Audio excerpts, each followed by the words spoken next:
welcome everyone to the Roast B2B LinkedIn Ads with me, Rish. Today with me, I have Rachel Roundy. Hi, Rachel. How you doing? Hey, I'm great. How are you doing today, Rish? Doing really well. So Rachel has been like a PM, like a celebrity for me. Rachel, maybe you want to introduce yourself? Oh my gosh, you were too Uh, kind. Yeah, I'm Rachel Roundy. I'm currently at Snowflake and I lead our holistic AI storytelling for PMM. And before that, I was at Intel for a long time and a startup before that and B2C before that. But I'm really excited to be here and actually like hang with you, Rish. This is such a great series. Super duper. Quick intro about me. So I am Rish. I work with ContentBeta. We are an embedded creative production partner for B2B SaaS and AI product companies. Think of us like a creative velocity arm when you need to run multiple campaigns, run creative experiments, or prepare for a big launch.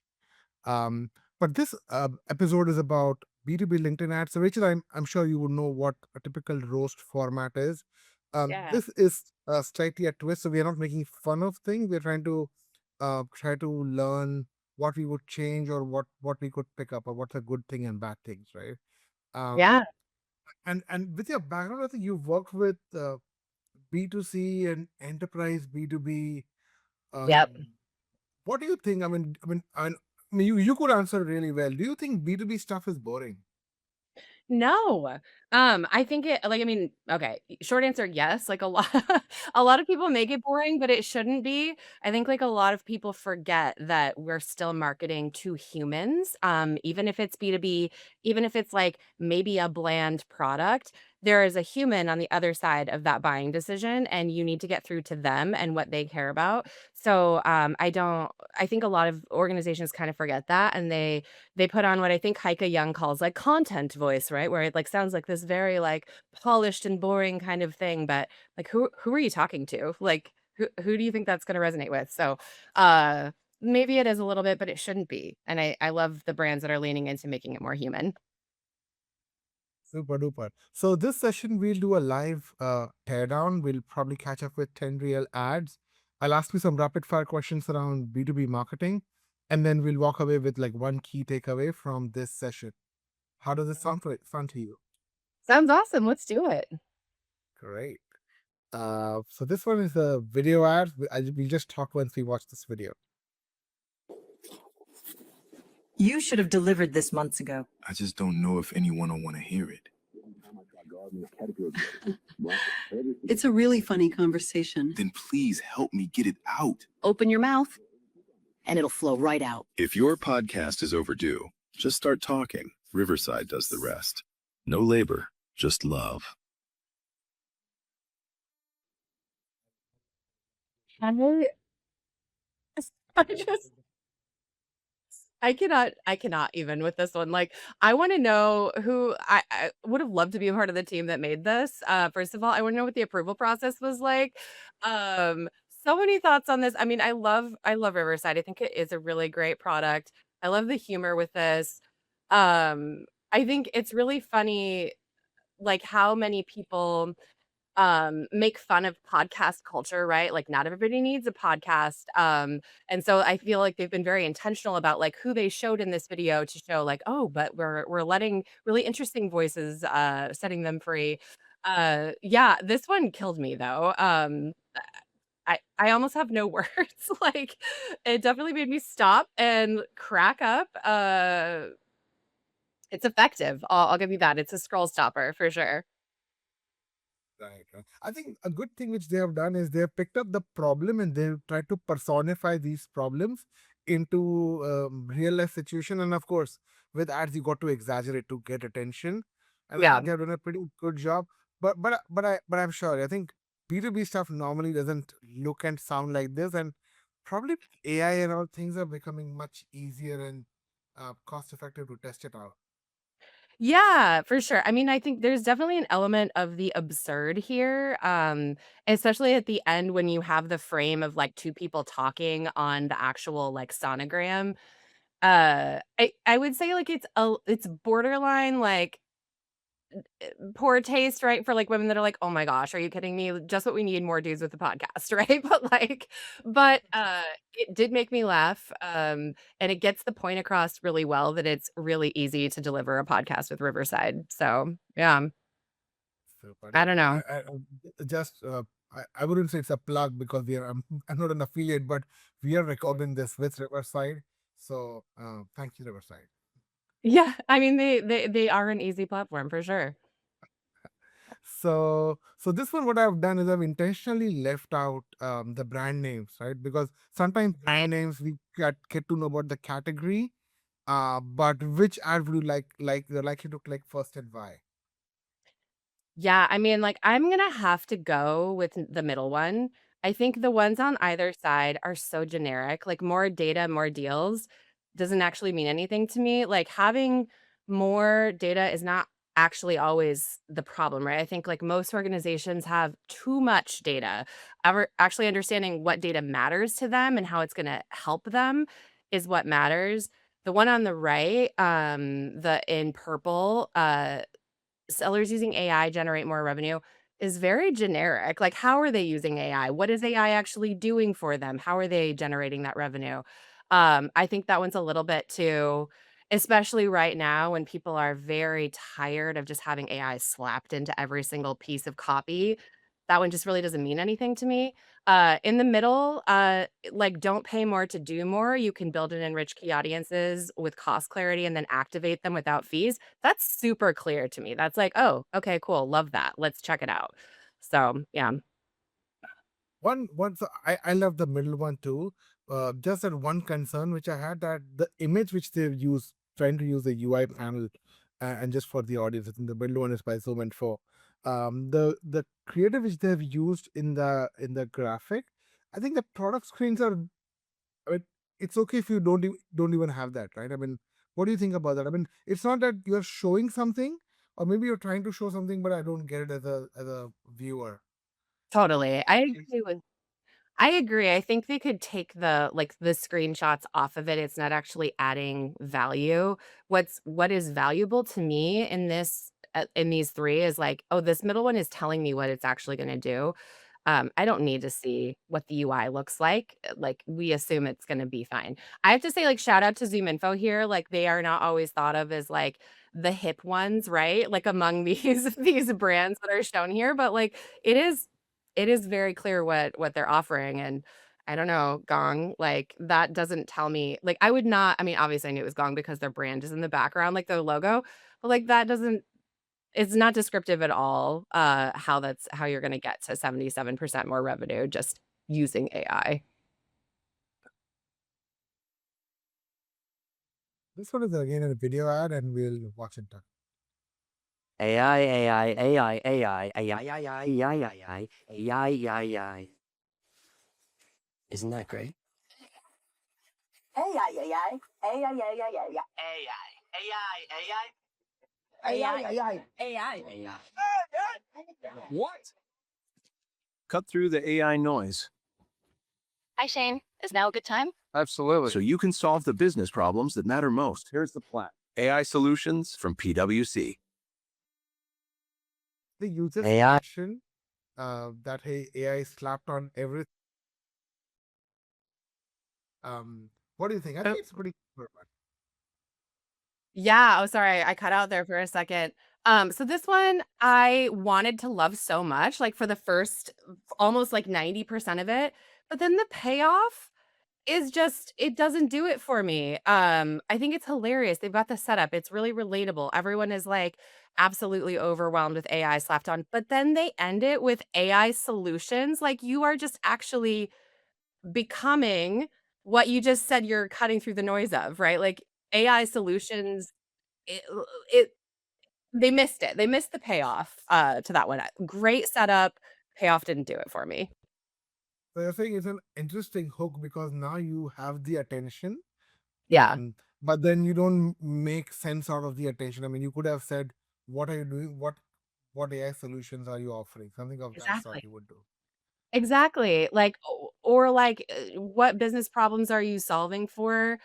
The last word being like AI solutions from this company after making fun of everyone else saying AI, AI, AI, AI. It was just like, wait, what? Like you, you just did the thing you said that everyone else is doing. Yeah. And I get it. Like it's hard right now. It's like there's a lot of pressure to have AI in everything because that's what boards want to hear and that's what people care about. But also like buyers need it to be a little bit more descriptive. So like this is a great first 90% of the video, but I think it could be punched up at the end for sure.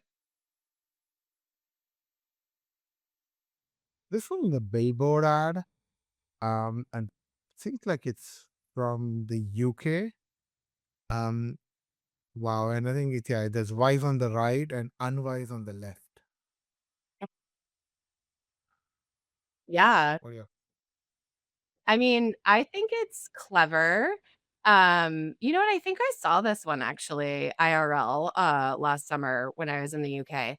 I think It it's very actionable, right? Like, it makes me wanna learn more. I think it can be really tricky and nerve-wracking to send money abroad. It's always feels a little bit sketchy, right? Like, you're wiring it through random different organizations, and it's often really important that you know where it is and what's happened to it. Did the person on the other end get it?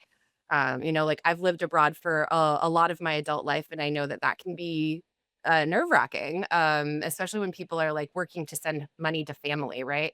So, yeah, I mean, I think it's pretty compelling. I almost for me, though, visually, you don't immediately know that the 2 are connected, right? Because like, the way they've designed it in, like, the 2 like, unless you're really paying attention, because the font is so different, between the 2, there's not, like, consistency in the visual, like, if they had kept that through line of, like, the white on the bottom, with, like, the color block on top, just something to have visual connection between the 2 sides, would make it stronger to me because I think otherwise people might not take the time to recognize these are 2 parts of the same story. At the same time, when I was talking to my designer, maybe we could have done like a box so that they look that they are from the same group. Or I Yeah, understand if they want to look different, they want to look one boring and one modern. But yeah. if you just look at the green part, then probably you've lost the plot already. Exactly, and the green part is what takes your eyeballs first, and then you're like, "Or wait, okay, that's the middle of a sentence," then you look over to the left. But, like, would people who are not marketers spend that much time looking at it, right? Like, you and I are, out in the world always analyzing ads, but I don't know if everyone else is. But, yeah, I think you're right, just having some kind of visual continuity where it's clear that, like, red and green are the same ad. What are your thoughts on this one, Rish? I think so. So I think comparison ads is something which we love, right? And there are multiple types of comparison. You could do before, after. You could do something like bad and good. Something like between the using the timeline. And comparison ad has to be really simple. It cannot. I cannot let a user think for a couple of seconds when I'm comparing. It has to be obvious, right? And you would have seen the most popular way of comparison ad is when you draw a table and there's the tick and the cross, right? I don't Yeah, want to overwhelm the viewer of this ad to think about something else. I just want to communicate that this is different and this is what we are. yeah. Um, these guys lose a plot on that front. It's creative. I mean, I didn't think about it for the first place. Never thought about this way. But it's you need some attention to understand. Yeah, for sure. Like, probably more attention than people are gonna give to, like, a bus ad for sure, or like it looks like a bus. Yeah, I think, like, tighten up the copy on the left, make it visually more cohesive, for sure. Let's go to the next one. So this one is the RevGate. 2026 will be brutal for AI startups if they ignore pricing. Yeah. I mean, so first of all, I have no idea what RevGate does, but I'm intrigued. Like I do think like, someone who works in AI, pricing is bonkers. Nobody has quite figured it out, right? Like it's all over the place on whether you should do consumption based or like get rid of seat based pricing. Some people are reintroducing based pricing, doing token based pricing, and there's pros and cons to all three. So I'm intrigued enough to want to learn more. I don't work at a startup, obviously, although we've still got startup vibes around here. But yeah, I mean, I like that they are very clear about the problem statement. It's enough to make me click through. I think my point was, so whenever, of course, it also depends upon um, what stage is the viewer in terms of the funnel, Yeah. like what stage are you showing this ad.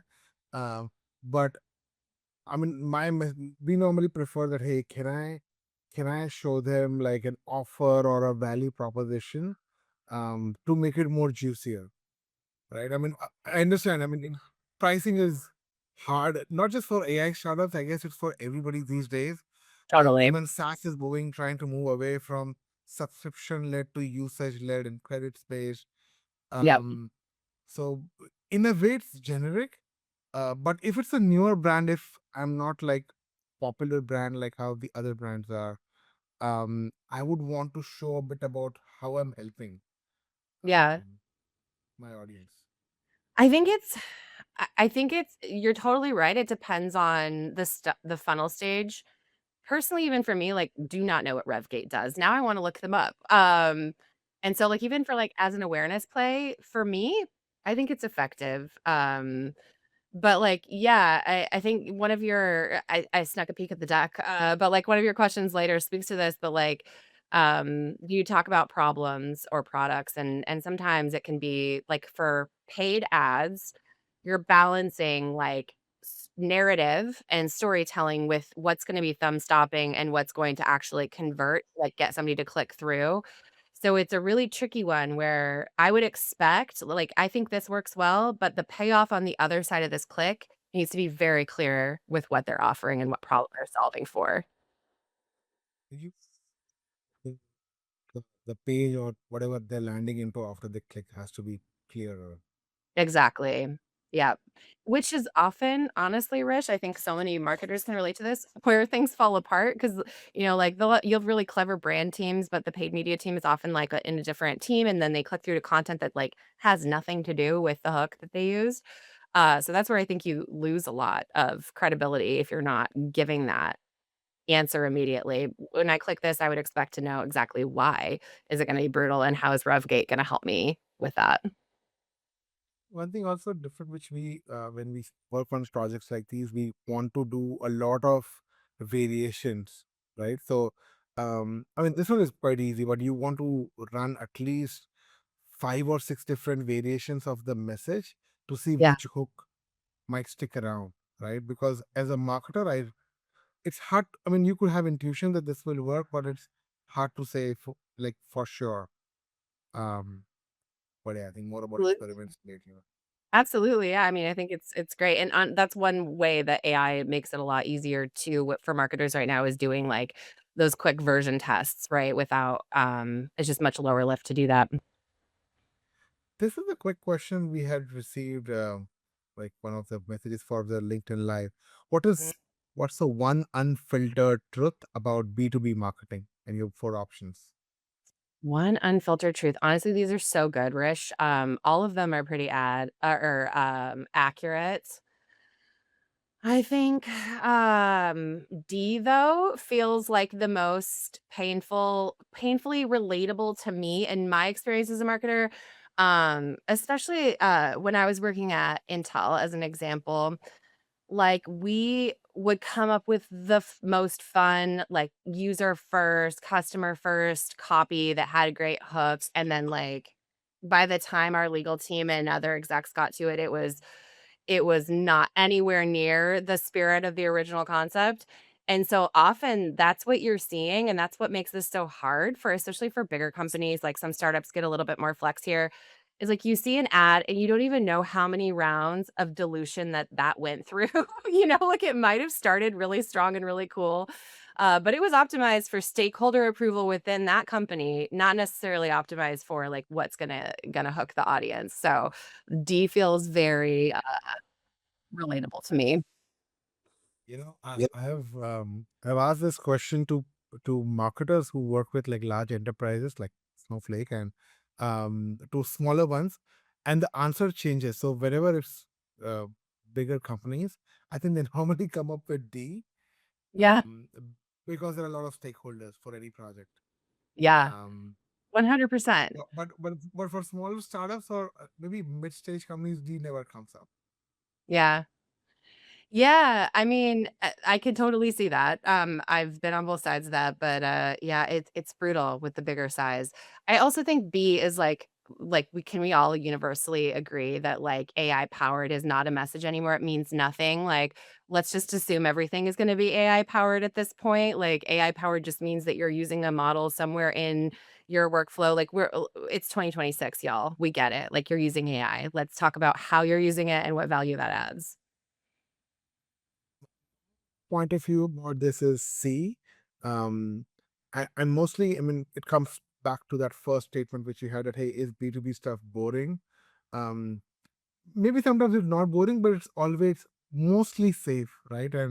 Um, and when I say safe, it means if I have a ad creative which looks like the rest of the post on my LinkedIn feed, then it's mostly going to get ignored, right? Because it doesn't, it's not like a pattern breaker or something which breaks a routine for a somebody who's just hanging out. And my suggestion to anybody who wants to do ad is, hey, at least there has to be a pattern interrupt. You cannot do something which looks normal on the feed. But I guess, I mean, Yeah. it, not every stakeholder, it's very difficult to bring all stakeholders on the same page. But if you do safe ads, of course, it'll be expensive, right? Because cost per clicks will skyrocket because it will not easily convert. So my take is C. Yeah, I think you're definitely correct there. Great. We have a couple of more ads. So this one is it's LinkedIn. I think it's a fictitious ad, but I'll let you take the first shot. This isn't a real one? Oh, man, I wish it were. I think this is whoever made this fake one, like, maybe this is, maybe it's satire, but it's also perfect. AI billboard about AI helping you find AI jobs only in the Bay Area. I mean, I think anyone who spent any time at all in the Bay Area in the last couple of years, that is literally every single billboard. All of them, and a lot of them don't make any sense, to be honest. And I say that as someone who works in AI and gets all the terms and the players, but I'm like, what are you even trying for there? I think it's hilarious. I actually think it's a lot sassier than LinkedIn probably is with their own advertising. I don't know. So if this is fake, then but they should run something like this. I think it's fun to be a little tongue in cheek with the AI mania right now. Do you think if a brand is bigger or probably I would say popular, they they are allowed to become fun or they're allowed to play around? I mean, you don't have to explain what LinkedIn does because everybody in the world knows what LinkedIn does. Yeah. Do you think bigger brands have that advantage? I mean, in theory, but then it always comes back to like what we were talking about earlier, where the approval process ends up just really taking a lot of the fun out of things, right? Because when you've got that giant brand, then you've got to like think about brand safety and you've got to think about all a whole host of things, how shareholders will react. Like, just to mention Intel again too, Intel was such a behemoth for so many years that we had a lot of really like there were entire people in the world that would just sue Intel for stuff constantly, right? Like it was like their entire business model to like catch Intel in like a fake statement or something and sue to get a settlement. So like it becomes a lot trickier when you are a giant brand to be more fun because you have to be aware of all those unfun things. Yeah. Pros and cons of being a brand. Yeah, for sure. So this one is rapid fire. There are no options, but yeah, let's go. Should B2B ads sell the product or sell the problem? Absolutely the problem, 100% all day, every day. Problem and solution, right? Like, I think sometimes we over index on like fear mongering with some B2B messaging. Like people have leaned too hard on like selling the problem, and it makes people kind of reactive and uncomfortable. Sometimes you can talk about the solution, like, hey, I see you want to solve for this, we got you. But definitely that all day over the product. The product is wonderful, and it's how you're going to get there, but it should come after. Problem, solution, then here's how our product is going to help you get there. Do lead magnets educate buyers or qualify them? I mean, so I think the term lead magnet makes me think that it would be like more of a qualification. Like I think of lead magnets as something that would be a little bit lower funnel, right? So you're a little closer to qualification or understanding intent. I think educating buyers needs to happen always on across all of your channels. That should be what you're doing on your organic social, your employee advocacy, your founders or your employees' social posts. Whatever you're doing on podcasts or webinars or blog posts, that should be always happening.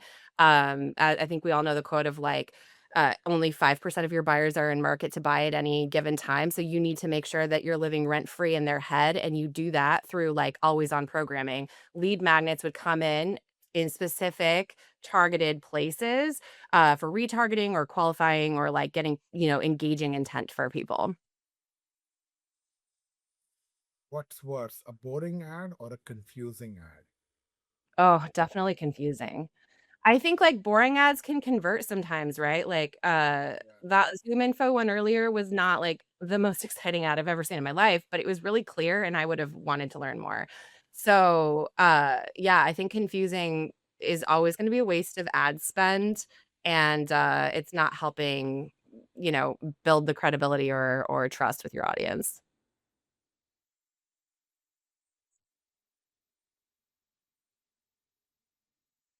Okay.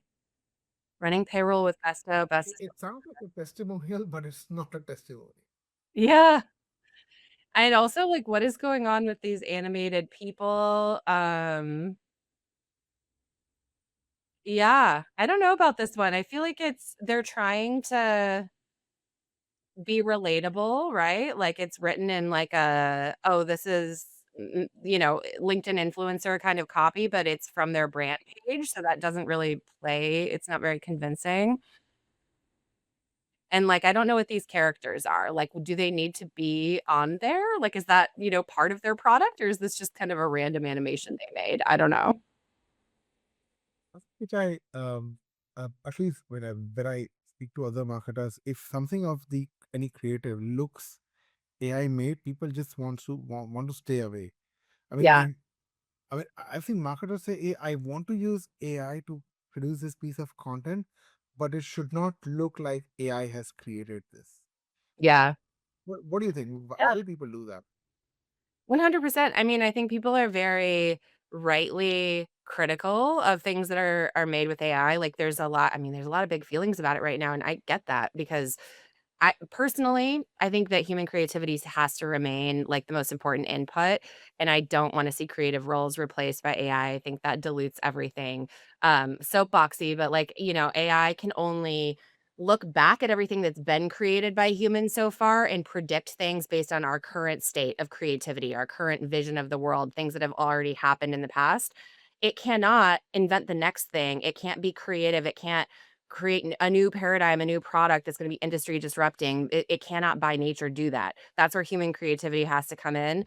And I think that's where people feel that innately, whether they've put it into words or not, when it comes to creative and ad copy and stuff like that, we still want to see humans. I think like the best way, or I even creative, not the copy, but the images. I think humans can use AI to make themselves work more effectively or like save themselves time, automate things. But like at the end of the day, especially right now, people need to understand that there's another human on the other side of it. And so, yeah, I think AI generated images just have that kind of visceral reaction, I think, even to people who work with AI every day. What are your Okay, we are towards the end of the show. I'll have to skip this part. But Rachel, if you had one key takeaway from this session, what would that be? Well, these are fantastic, Rish. Thanks for bringing me along. I think it's really fun. I think the takeaway is like this is hard, right? It's not an easy thing to do. Every marketer out there who's trying their best, congrats to you right now. Things are also particularly messy, right? With persona lines blurring and AI moving really fast. So to all the marketing teams involved in the creative that we looked at today, you're all amazing. You're doing a great job. I'm sure my previous work would be roasted as well. So I think that's my take. It's hard. You're doing great. I think my key takeaway from your commentary was, hey, problem solution. Never go ahead of problem, at least when you're talking about ads. For sure. Yeah. Well, thanks for having me, Rich. This is really fun. Great, thank you so much. If people would like to get in touch with you, what's the best way? Definitely LinkedIn. Find me there. And I haven't had a chance to look at the comments from this on LinkedIn yet, but I'll go back and reply to everybody. But this is really fun.